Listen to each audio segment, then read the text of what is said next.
Giỏi, vô lấy đi. Lấy ra. Lấy ra cơ. Lấy ra. Wow, you find a raccoon. Giỏi quá. Giỏi. Đưa cho Maria. Give to Maria. Đưa cho cô Maria đi.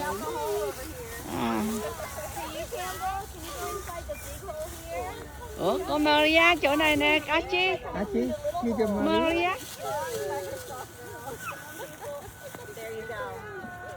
That's awesome. Archie, give to Maria. Give to Maria.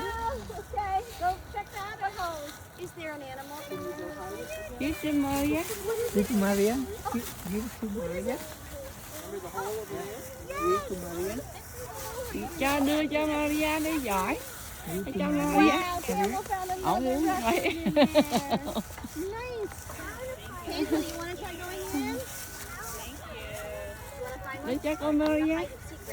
Ý là ổng nói ổng phai được là ổng lấy. Give to Maria. Give to Maria.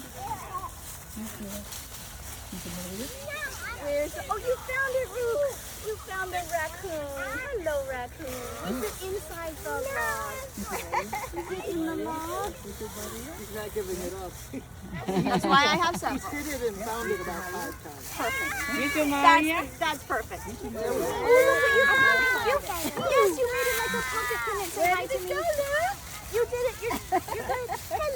Hello, raccoon. Ổng phai được Archie, do ổng. you have a raccoon?